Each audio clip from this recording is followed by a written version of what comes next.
Alright, welcome to episode 4 of the Retro Baseball Game Challenge, where I'll be playing and ranking every old baseball video game I can get my hands on.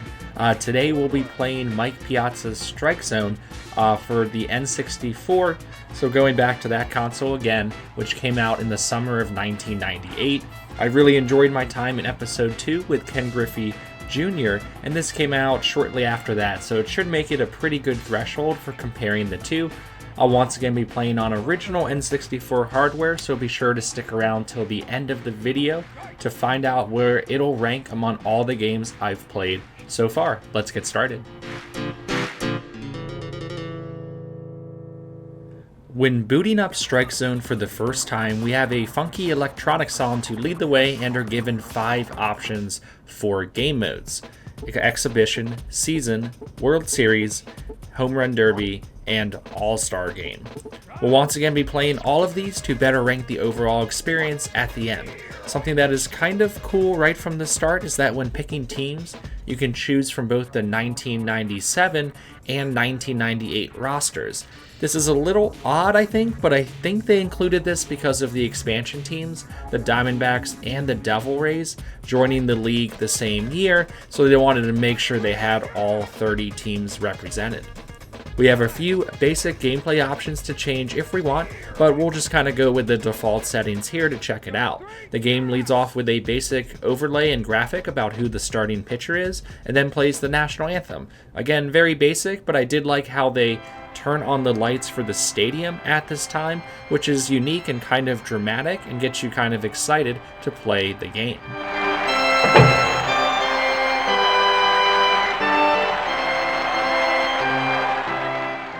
After this intro, I was immediately thrown off by the game's default, and I'll quickly learn only camera angle.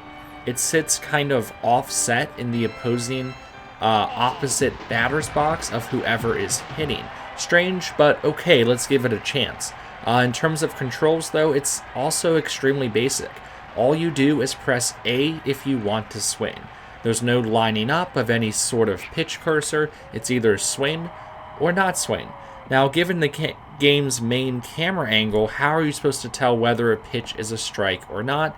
Good question. Well, there is a trailing color behind every pitch after it's thrown. Red means it'll probably be a strike and you should swing. Blue means it'll probably be a ball and you probably shouldn't swing. That's it. That is hitting. It's terrible. I don't know what the thought process to this design was, but there is almost nothing good to say about this setup. It's illogical and limited in every sense of those words. It basically does nothing to advance hitting beyond the previous generation, despite being given all the tools to do so. Also, there is so much lag to swinging that you either have to completely sell out for anything over like 80, 85, 90 miles per hour, which essentially eliminates the red-blue color system, the one thing the hitting system is based on.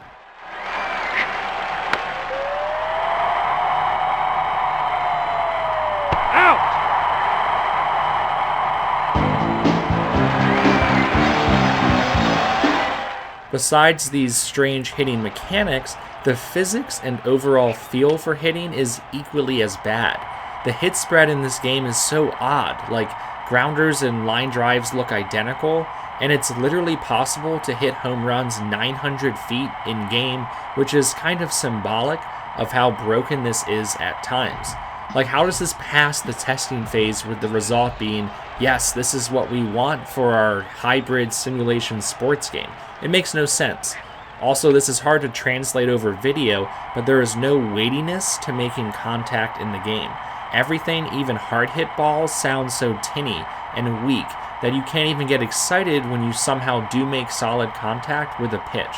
There's nothing better in a baseball game than finally lining up a big hit, but every kind of contact feels identical, which is distracting and leads to absolutely zero feedback for if you're doing something right.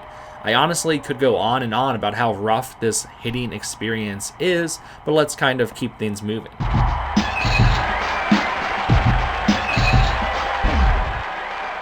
On the defensive side, things do get better with pitching. It took me a second to figure it out, but if you press Z on the N64 controller, you're given a directional baseball map letting you know what pitches you can choose from. After selecting this, you aim the pitch as a strike or ball. There's no cursor here either, so you just have to get a feel for how sensitive the game is. This is actually nice, I think, because if you're playing locally against someone else, they won't have any idea what pitch is coming or where. Really, the only negative with the pitching was some of the physics again, and the fact you always have to press A to initiate the windup and remove the on-screen batting graphics, which does get tiring to do after every single pitch. Maybe there's a way to turn this off, but I didn't dig too deep to figure that out. Besides these two things, the pitching is somewhat impressive, which is a huge surprise considering how poor the hitting gameplay is. Even the funky camera angle doesn't really matter when pitching. Outside of the hitting and pitching basics, some other aspects can be a bit weird. Fielding is simple and at times clunky, like it's hard to tell exactly if something's in the air or not, so you really have to make sure you finish a play all the way, as it can kind of be deceiving. A lot of games from this era struggle with fielder selection, meaning what fielder the AI picks after the computer hits the ball, so I won't harp too much on it here, but it is prevalent. Something that is noteworthy and really cool actually is that if you look at the mini-map in the bottom right corner, you'll see on any fly balls that there is a shadow effect. This essentially adds a 3D element to quickly reading where a ball is, which can come in handy at times.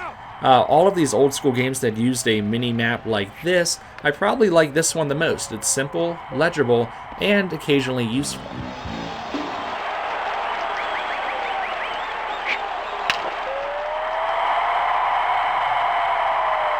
It's a home run!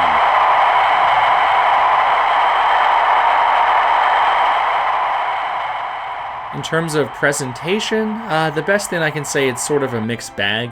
The stadiums here look decent for the most part, and there was some clear attention to detail with the stadium design. Like when playing at Kansas City's Kauffman Stadium, they actually have the fountains turned on and it doesn't look bad, it actually looks solid. Stadiums in general are mostly well done, but that's kind of where the positives end. The players run and move so stiffly in pretty much every aspect of the game, and it just looks so bland compared to the Ken Griffey Jr. game we played not that long ago, which wasn't exactly winning any presentation awards either. Menu navigation outside of the gameplay is also super boring, and in-game switching pitchers and players is needlessly complicated and took me way longer than it should have just to put in a relief pitcher. The menu design and in-game presentation in general is uninspired, with the exception of that pitching chart you see that pops up with pitch location, which I think works well. And this is super useful early on when learning the game, since it's the only way you'll really get a feel for how to aim your pitch relative to how much you should extend the control stick when pitching, and you'll learn to kind of start to throw pitches right on the border pretty quickly.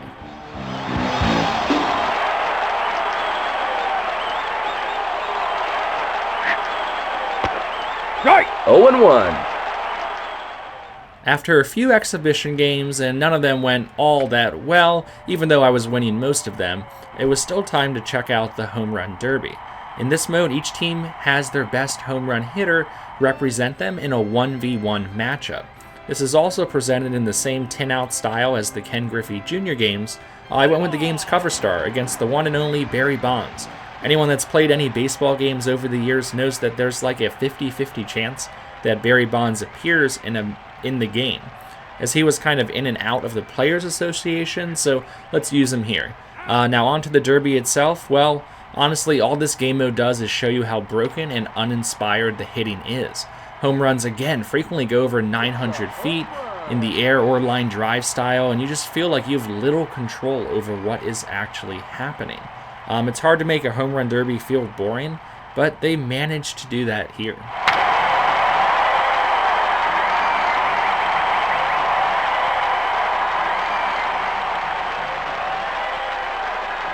It's a home run! Onto season mode, which I obviously did not play through completely.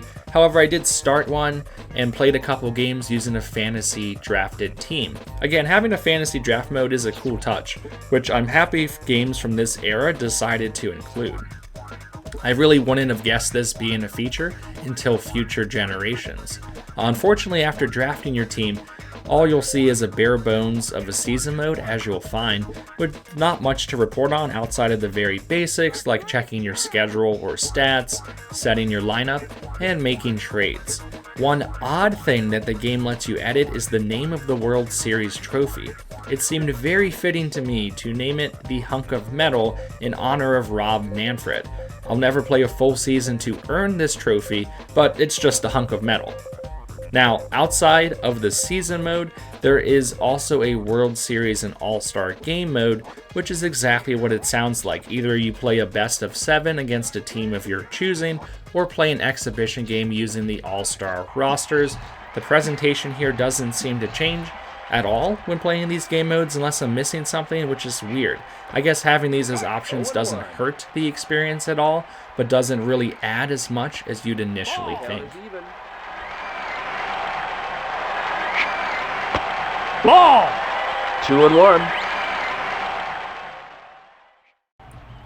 Alright, so time to do some final grades here. Quick note that I'll be replacing the enjoyment grade section with a fielding and base running grade, as the enjoyment grade kind of felt redundant after doing a few of these episodes, and fielding and base running has become so important to the overall gameplay experience, more than I initially thought when starting this challenge, so I think it deserves its own category. Now, hitting is up first here again, and it's the first F grade I'll be handing out in the series. Nothing about it is fun or interesting. The red-blue system is really terrible and boring, which combined with some lag is just atrocious and honestly a game-breaking experience for me. Which is too bad because pitching is quite nice. The directional selection for pitching is kind of like pitching in more modern games like the Super Mega Baseball series, and must be one of the earliest games ever to use this concept. I also do like the colorful red-blue strike zone that pops up after every pitch, which helps give you a solid feel for how you're controlling the strike zone. The only redeeming value with other aspects of the game was when outfielders would run into the wall and fall over, but other than that, I have nothing good to say about the fielding or base running that I haven't talked about already. It's clunky at best and doesn't do really anything to advance baseball gameplay from earlier generations. And presentation, well, there are a few nice touches, like the pitching chart, but the cons outweigh the negatives, with uninspired graphics, fairly annoying audio, and just bland menus and presentation overall. It just kind of gives the game an unfinished feeling for whatever reason when you combine all of these factors. And then in terms of replay value, there is a season mode, which gives you plenty to do, I guess, but why you would spend any significant time with this game is simply not a smart decision. So yeah, as you can tell, I pretty much had zero fun playing this game at all. I'm very glad to be done with it, hopefully forever. It's a mess, and I really have to dig deep to find anything all that enjoyable.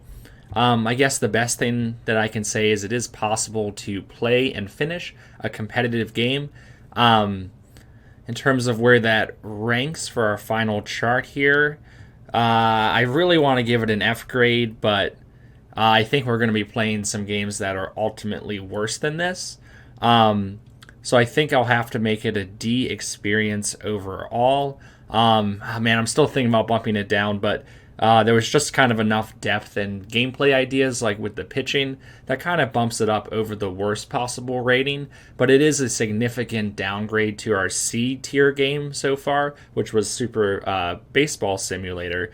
So yeah, we're going to have to kind of stick with the D grade here. That being said, you should definitely skip playing this if you ever think to pick it up in the future. Even for nostalgic reasons, there's just already better options on the N64. So shifting gears a little bit here, our next episode will be Backyard Baseball 2001. This is a very old and cracked case that I still have from many years ago. I was going to break this game out a little bit later in the challenge, but after playing Strike Zone for the last couple weeks, I need to play something that I know I'll find some enjoyment with. and I just happened to fondly remember the 2001 edition of this game growing up, so that's the version I kind of want to play for this challenge. The general consensus for the Backyard Baseball series is that these games were well done for their target audience early on, but got way worse as time went on, which we'll talk a little bit in the next video. I'll definitely be picking up and playing other versions later in this challenge, but again, we'll start with the one I remember the best. For a decades-old kids game, I still don't know if it's going to hold up at all, but I'm excited to find out, so please subscribe to be notified for the next episode. Thanks for watching, and peace out. Yo, primero yo. Vamos a ganar.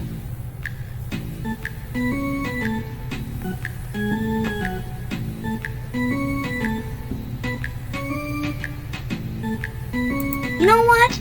You should pick me. Nice job.